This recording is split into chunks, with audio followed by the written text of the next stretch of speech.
శ్రీ సచిదానంద సమర్థ సద్గురు సాయి మహారాజ్కి జై. సాయి బిడ్డలందరికీ కూడా సాయినాథుని ఆశీర్వాదాలతో మనం గురుచరిత్ర పారాయణంలో ఉన్నామండి. 5వ అధ్యాయంలో.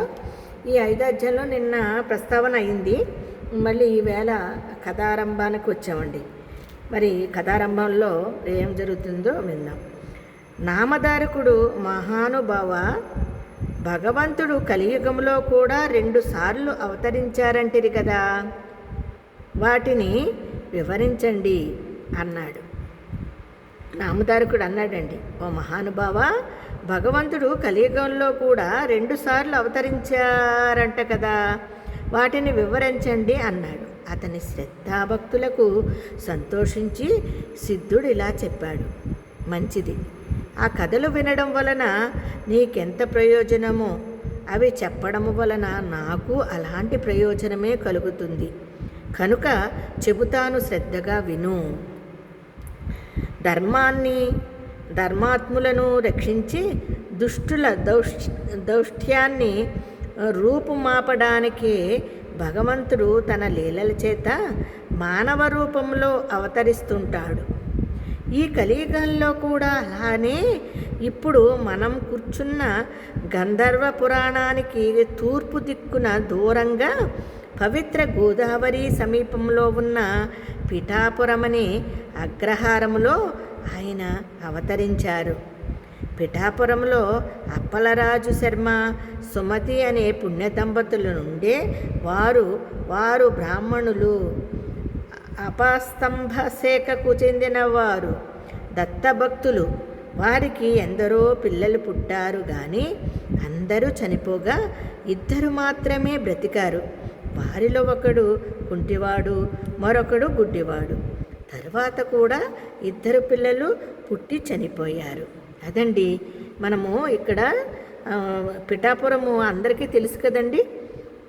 స్వయంభూ దత్తాత్రేయ స్వామి ప్రతి ఒక్కరూ దర్శించుకోవాలి. పిఠాపురము చాలా అద్భుతమైన ప్లేస్ అండి. మన దత్తస్వరూపుడు అక్కడే. మన షిరిడి సాయినాథుల వారు షిరిడీలో ఏ విధంగా అయితే తిరిగాడారో, మరి మన దత్తాత్రేయ స్వామి కూడా పిఠాపురంలో కూడా ఆ విధంగా తిరిగి అక్కడే పుట్టి అక్కడ స్వయంభూ అయ్యారండి. అందరూ దర్శించుకోండి. ఎంత వైబ్రేషన్ ఉంటుందో, ఎంత బాగుంటుందో. నేను కూడా చాలాసార్లు వెళ్ళానండి పిఠాపురము. అందరూ కూడా దత్తస్వామిని దర్శించుకోండి. అక్కడ జన్మించారండి ఆయన. అయితే పిఠాపురం అనే అగ్రహారము, అది అగ్రహారం అంటే అండి బ్రాహ్మణ్స్ నివసించే ఊరు. ఎక్కువగా బ్రాహ్మిన్స్ ఉంటారు. అగ్రహారము ఆయన అవతరించారు. పిఠాపురంలో అప్పలరాజు శర్మ, సుమతి అనే పుణ్య దంపతుల నుండే వారు బ్రాహ్మణులు. అపస్తంభ శాఖకు చెందిన వారును, దత్తభక్తులను. వారికి ఎందరో పిల్లలు పుట్టారంట. అందరూ చనిపోగా 2 మాత్రమే బ్రతికారు. వారిలో ఒకడు కుంటివాడు, మరొకడు గుడ్డివాడు. 2. తర్వాత కూడా 2 పిల్లలు పుట్టి చనిపోయారంట. నిత్యము భిక్షకై వచ్చేవారిని శ్రీ దత్తరూపముగా భావించి వారు భిక్ష సమర్పించేవారు.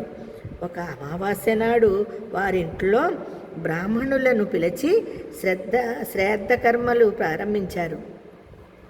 అలాంటి రోజున బ్రాహ్మణ భక్తులు భోజనము చేయకముందు మరెవ్వరూ భోజనము చేయరాదని శాస్త్రము. కానీ ఆనాడు బ్రాహ్మణులకు భోజనము వడ్డించకముందే వారింటికి దండకమండములు ధరించి ఒక సన్యాసి వచ్చి భిక్ష కోరాడట. శ్రాద్ధ కలాపములో నిమగ్నుడై ఉన్న ఇంటి యజమానికి సంగతి తెలియదు. ఇల్లాలైన సుమతి ఆ వచ్చిన సమయమింద్రుడు శ్రద్ధాభక్తి అయిన పరమేశ్వరుడేనని, తమ కులదైవమైన శ్రీ దత్తాత్రేయుడేనని విశ్వసించిందటండి. ఆయనకు భిక్ష ఇచ్చింది. ఆమె భక్తి విశ్వాసాలకు సంప్రీతుడైన ఆ యతీంద్రుడు యథార్థమైన తన దత్తాత్రేయ స్వరూపంలో దర్శనమిచ్చాడండి ఆ తల్లికి. చూసారా ఎంత అద్భుతంగా ఉందో. దర్శనమిచ్చి ఆయనకి దర్శనమిచ్చాడండి ఆ తల్లికి. నామధారక, అప్పటి ఆ స్వామిని చూడడానికి 1000 కనులు చాలవు. వర్ణించడానికి ఎన్ని వేల నాలుకలైనా సరిపోవు.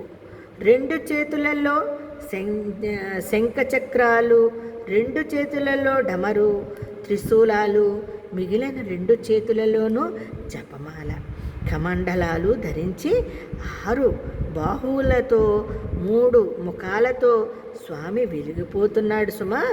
వెండి కొండవలే తెల్లని కాంతితో ఆయన మూర్తిభవించిన శుద్ధ సత్వమా అన్నట్లు ప్రకాశిస్తున్నాడు. ప్రపంచములోని దీనులను ఉద్ధరించడానికి 6 చేతులు చాలక అనేకమైన బాహువులే ఆయన శిరస్సు నుండి వచ్చాయా అన్నట్లు ఆయన జటాజుటం నుండి జుట్టు పాయలుగా వేలాడుతున్నది. ఆ తల్లి సుమతీదేవి తన జన్మ సార్థకమయ్యేలా ఆ అమృత మూర్తిని వడలెల్లా కళ్ళు చేసుకుని ఆ కన్నులతోనే పానం చేయసాగింది. అబ్బబ్బబ్బబ్బా, ఎంత గొప్పగా వివరించారో చూడండి ఆ మూర్తిని. ఆ తల్లి అక్కడికి వచ్చింది భిక్ష వేయడానికి. ఎవరనుకున్నారు? దత్తాత్రేయ స్వామి. ఆ దత్తాత్రేయ స్వామి ఎలా ఉన్నారండి? పరమేశ్వరుడు, ఆ బ్రహ్మ అందరూ కలిసిన త్రిమూర్తి స్వరూపుడు కదా. మరి చూసారా ఎంత అద్భుతంగా ఉందో కదా. మరి మనము 5వ అధ్యాయంలో ఇంతవరకు తెలుసుకున్నామండి. మళ్ళీ రేపొద్దున్న దీన్ని కొనసాగిద్దాము. అంతవరకు అందరికీ సాయిరామ్ అండి. జై గురుదత్త, శ్రీ గురుదత్త.